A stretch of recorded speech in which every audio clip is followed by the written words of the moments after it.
She kept repeating the same question over and over until Karoline had finally had enough. What happened next left the entire room in stunned silence. The space was packed, with a row of cameras lining the back wall, their lenses fixed on the podium where Karoline Leavitt stood, poised and confident. She was no stranger to tough crowds, but today felt different. The air in the Washington, D.C. briefing room was thick with anticipation, an unspoken tension humming beneath the surface.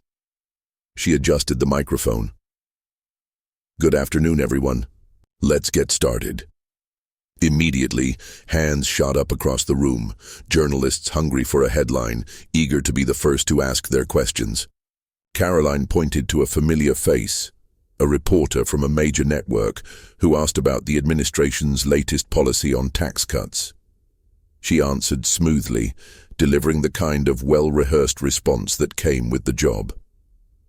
Another question followed, this one about education reform. Karoline addressed it without hesitation. She had done this countless times before. Stand firm, control the message, and navigate the press like a seasoned professional. But then it happened. A voice cut through the room, sharper than the rest. "Ms. Leavitt, let's talk about the real issue here."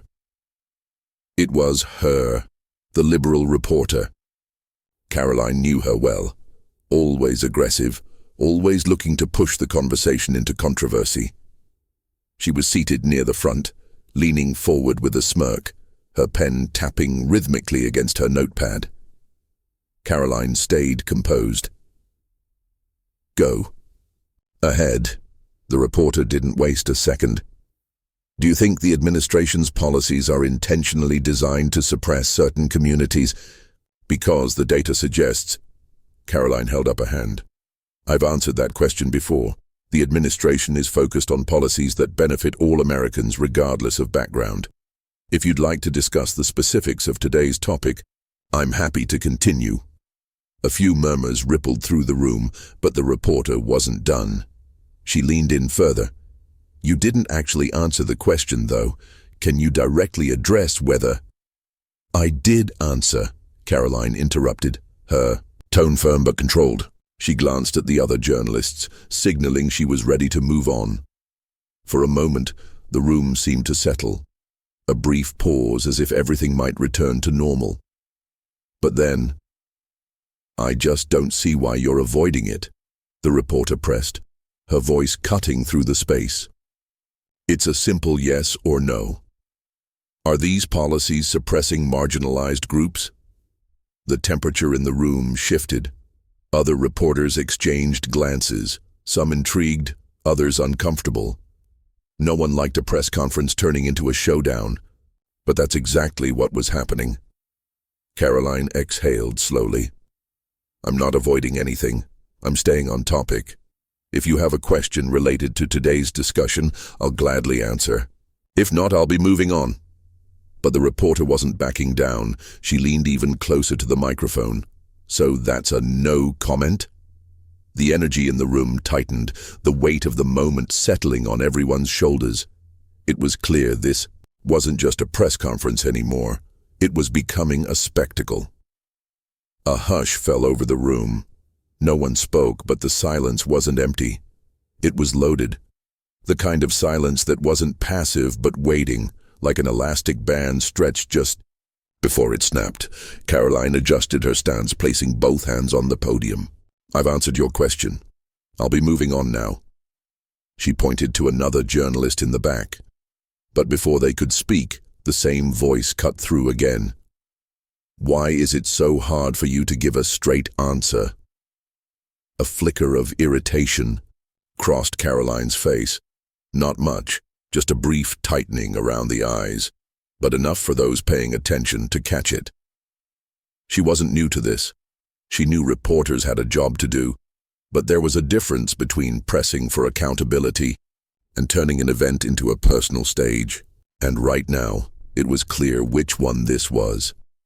A few cameras panned from Karoline to the reporter, catching every shift in body language, every subtle movement that could be spun into a headline. Karoline inhaled through her nose. I don't believe in wasting anyone's time. If you have a new question, I'll answer it. Otherwise, I'd like to give others a chance. The reporter smirked.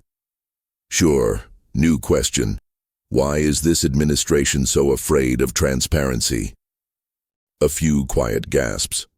Some reporters scribbled furiously, sensing the moment turning into something bigger. Karoline gave a measured blink, the only sign that the remark had landed. Her grip on the podium tightened for a second before she let go, exhaling just slightly. She smiled, but not the warm, diplomatic kind. This was a different kind of smile, one that said, I see exactly what you're trying to do. She took her time before responding. Transparency is exactly what this administration stands for, but what you're doing isn't about transparency. It's about theatrics. The words hung in the air. The reporter's smirk faltered just a little. Another journalist, this one seated closer to the back, cleared his throat. Karoline, if I could... But again the same voice interrupted. So you're dismissing valid concerns as theatrics. The American people deserve real answers. The cameras caught everything. The slight tilt of Karoline's head, the way the other journalists shifted in their seats, some clearly frustrated that the event had been hijacked. A veteran journalist, someone who had been covering politics for decades, leaned back and muttered to a colleague, "This isn't journalism, this is performance art." But the reporter didn't care. She knew exactly what she was doing. The longer she kept this going, the more likely it was to go viral. A confrontation like this?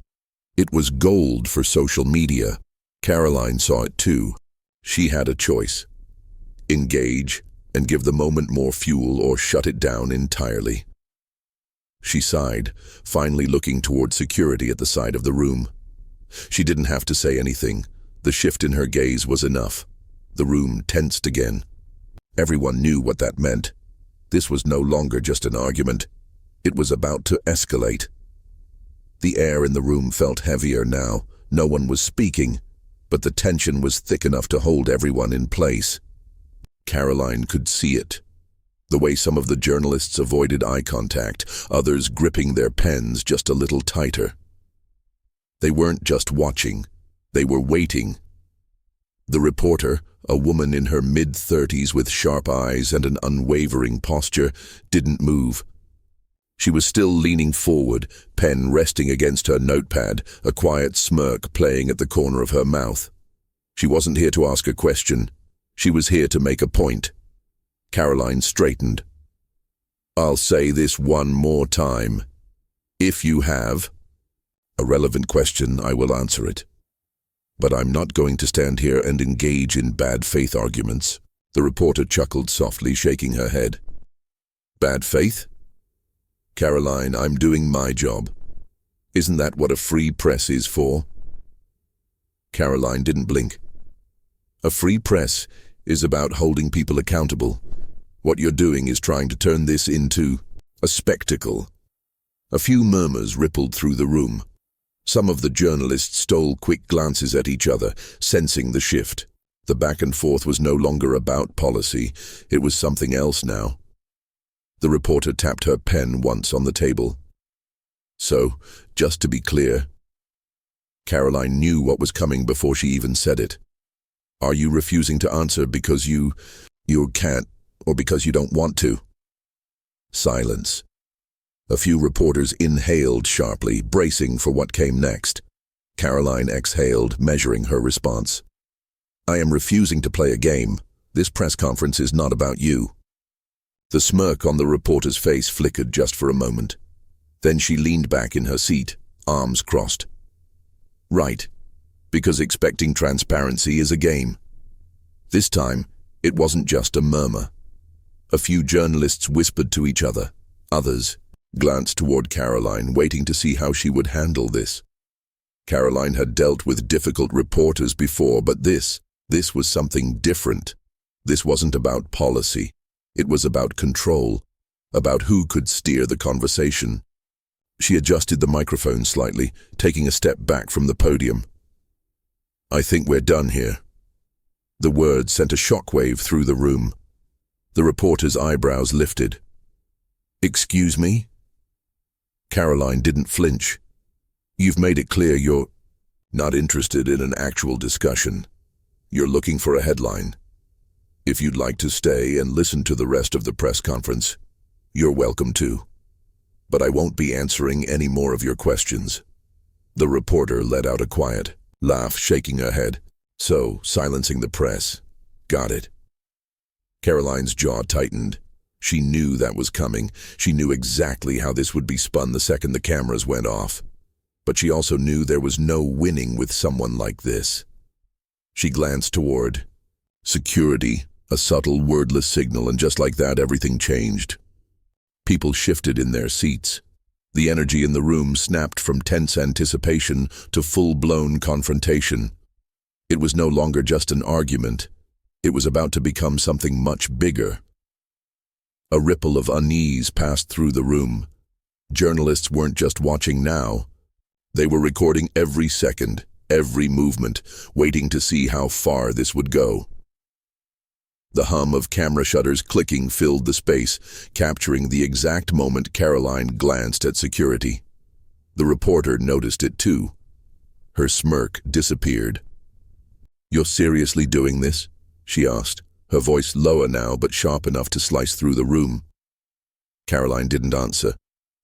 A uniformed officer stationed by the door took a slow step forward. He didn't need to say anything. The meaning was clear. The reporter had two options: de-escalate or double down. She chose the latter. "This is unbelievable," she muttered, shaking her head. Then louder so the cameras would catch it. "So much for freedom of the press, huh?" Karoline remained still. "Freedom of the press doesn't mean hijacking a press conference." The reporter let out a dry laugh, looking around the room as if inviting the other journalists to agree with her. Some shifted uncomfortably, a few scribbled notes, but no one spoke. The security officer took another step. For a split second, the reporter hesitated. She could stand her ground, make them physically remove her. That would be a viral moment. Or she could get up, walk out on her own terms, and control the narrative another way. Karoline watched as the decision played out behind the reporter's eyes. Then, slowly, the woman reached for her notepad. She stood, adjusting the strap of her bag. "This is a disgrace," she muttered under her breath, just loud enough to be picked up by the mics. Then one final jab before she turned toward the exit. "You can kick me out, but you can't silence the truth." Karoline didn't respond. The door closed behind the reporter, and just like that, it was over. Or at least, it should have been. The silence that followed was thick. No one was sure what to do next. The cameras were still rolling. Some journalists kept their eyes down, pretending to scribble notes. Others just stared. Then, from the back of the room, a voice. "Karoline, do you think this was the right decision?" She turned her gaze toward the journalist who had spoken. "I think it was necessary." Another voice. "You don't think this will backfire?"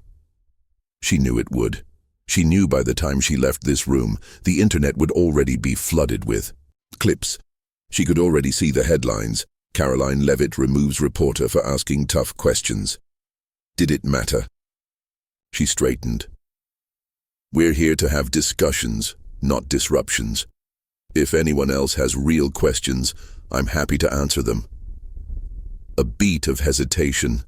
Then, slowly, a hand went up. The press conference continued, but the real storm, it was just beginning. Within minutes, the footage would spread like wildfire, and by the time Karoline left the podium, her name would already be trending. By the time Karoline stepped off the podium, her phone was already buzzing. Staff members hovered near the edge of the room, whispering in hushed tones, their faces tense as they glanced between their screens and the door the reporter had walked out of minutes ago. She didn't need to check her notifications to know what was happening. The clip was spreading fast. As she walked down the hallway toward her office, one of her aides caught up with her, phone in hand. It's already trending. #Modern silencing. The press is picking up steam. Karoline exhaled through her nose. Of course it is. The aide hesitated. The major outlets are running with it. Some headlines are fair, just reporting what happened. But others... She trailed off, scrolling. Levitt shuts down press freedom. Reporter escorted out for speaking truth to power. Karoline stopped walking. Speaking truth? She repeated, half a laugh, half a scoff. She wasn't speaking truth. She was performing. The aide nodded. Doesn't matter. That's not how it's being framed. Karoline had known this was coming the second she locked eyes with security. The way these moments played out was almost predictable now. Clip the tension, cut out the context, slap on a dramatic headline, and let the outrage machine take care of the rest. Still, as frustrating as it was, she wasn't about to panic. She had been in politics long enough to know that narratives could shift. What about our base? She asked, pushing open the door to her office. The aide followed her in. They're backing you. Conservative commentators are calling it a win, saying you handled it with professionalism. The usual names are defending you. Karoline nodded. And the White House? They're distancing themselves, but they're not condemning you. Yet. That last part hung in the air. Karoline leaned against her desk, arms crossed. And her? She didn't have to ask who she meant. The aide scrolled again, eyes flicking over her screen. She's leaning into it. Already did a live interview calling it a chilling moment for press freedom. She glanced up. She's getting booked on every major network. Of course she was. Karoline tilted her head back, staring at the ceiling for a brief second before pushing off the desk. She wanted this, she muttered, and we just gave it to her. The aide bit her lip. So what's the play here? Karoline didn't answer right away. She walked to the window, looking down at the street below. Reporters were already gathering outside, waiting for her next move. She knew she had a choice. Stay quiet and let the moment run its course, or get ahead of it before the narrative hardened. Her jaw tightened. The fight wasn't over. If anything, it was just beginning. The noise outside was growing. Reporters huddled on the sidewalk, cameras angled toward the entrance, waiting for a statement. Inside, Karoline was still, hands resting on her desk as her aides scrolled through an endless stream of headlines. They're split, one of the aides said finally. Some are calling it justified, saying you handled an unprofessional disruption the way any press secretary should. Others... She hesitated, then sighed. They're painting it as an attack on democracy. Karoline smirked, shaking her head. An attack on democracy? She repeated. For removing a reporter who refused to follow the rules. The aide didn't respond. They both knew the truth didn't matter, not in the fast-moving world of digital outrage. A second aide stepped in, holding up his phone. She just posted her full statement. Karoline took a deep breath. Let's hear it. He read from the screen. Today I was removed from a press conference for doing my job, asking tough questions. This administration claims to value transparency, but when faced with real scrutiny, they silence the press. This should alarm every American who believes in accountability and free speech. Karoline let out a short laugh. And let me guess, no mention of how she disrupted the entire event? The aide shook his head. Nope, just playing the victim. Of course, it was also predictable. The selective editing, the carefully framed posts, the dramatic claims of suppression. Karoline had seen this game played before, and now she had a choice.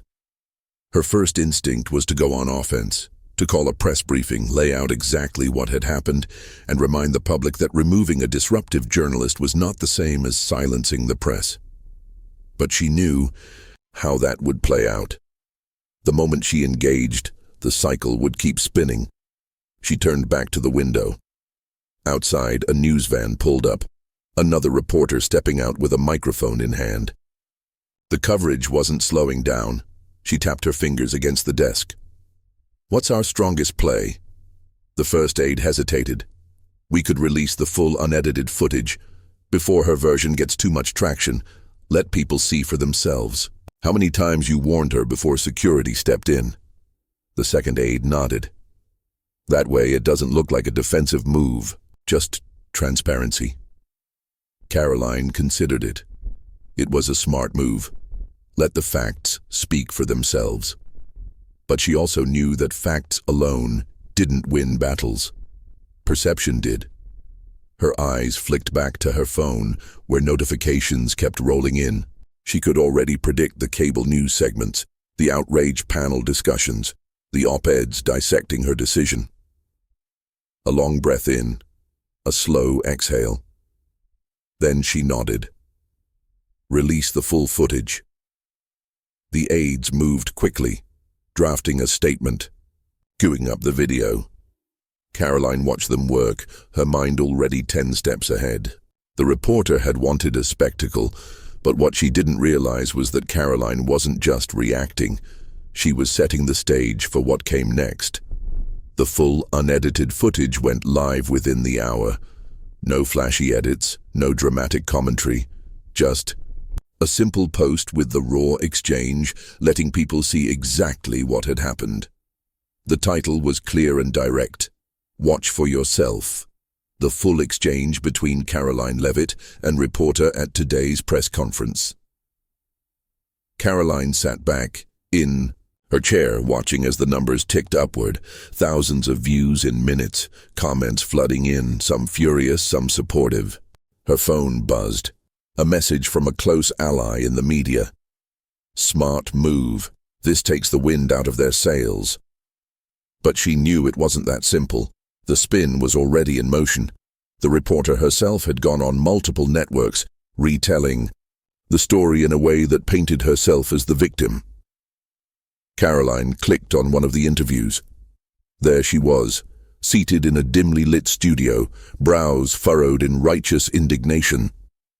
"I was simply doing my job," she told the anchor. "I was asking tough but necessary questions, and instead of addressing them,